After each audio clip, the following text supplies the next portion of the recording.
Mateo capítulo 26, versículo 36 al 40.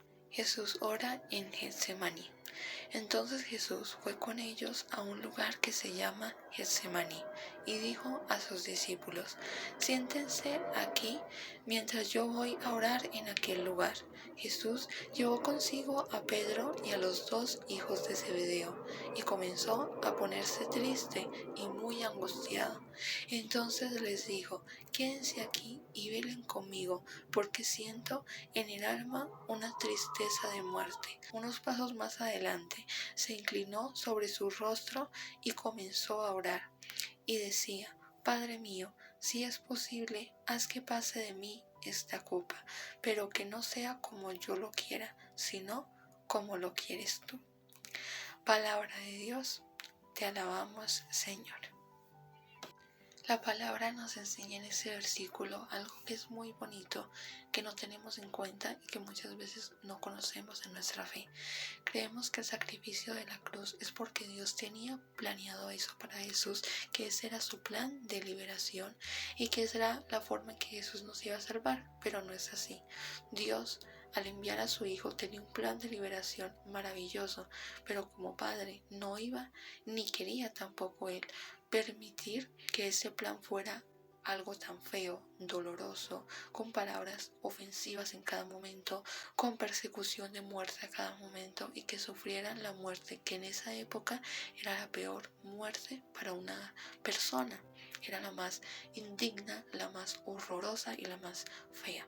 Cuando vemos los elementos que usaron cuando murió Jesús, cuando pasó todo este momento en la cruz, los clavos, la esponja con vinagre, las pinzas cuando ya lo sacaron muerto, el cántaro de agua, bueno, muchísimas cosas. Vemos ese sacrificio en internet. Les recomiendo mucho, les aconsejo que puedan buscar y ahí van a explicar cada signo, qué significa, donde vemos a qué se asemejan los dolores que tuvo que pasar Jesús, como el látigo, que fue algo horroroso. Pero, ¿qué es lo que quiero decir?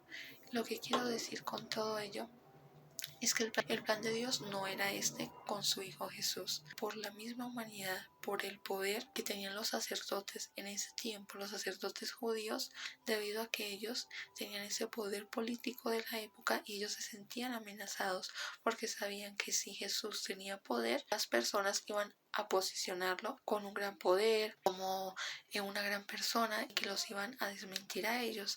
Entonces por eso decidieron acusarlo y por eso lo condenaron a esa muerte, porque ese no era el plan de Dios. Eso fue consecuencia de la humanidad y del mismo pecado, del mismo orgullo, del mismo mal de la humanidad que pasó esto. Pero por eso Jesús se entristece y nos dice en este versículo esa angustia que él tiene, ese miedo que cuando una persona va a un monte, cuando en la palabra se menciona monte, es presencia de Dios. Pasó con Elías, pasó con Moisés y pasó con Jesús. Entonces siempre cuando se menciona un monte es la presencia de Dios.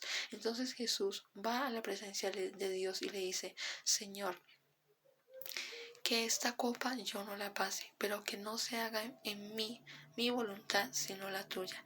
Y él sabía que si él no moría, no iba a mostrar que era hijo de Dios, porque así se iba a manifestar que él iba a resucitar y que él iba a ser ese hijo de Dios, porque si hubiera sido una persona normal, no resucitaría.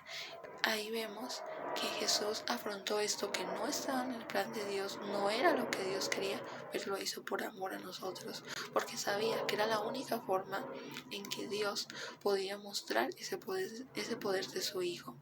Por eso valoremos ese sacrificio inmerecido, ese sacrificio que no tenía que pasar Jesús, tenerlo más presente, que en Jesús nos baste todo en nuestra vida. Veamos cómo el mismo pecado, cómo el mismo orgullo, cómo cosas pequeñas de nuestros pecados, como cosas muy grandes, pueden realmente dañarnos y dañar esa relación que tenemos con Jesús. Entonces también cuidémonos de ese mal del mundo y permitámonos ser mejores hijos para el Señor, porque eso es lo que Él quiere, esa liberación por medio de su Hijo Jesús para todos nosotros.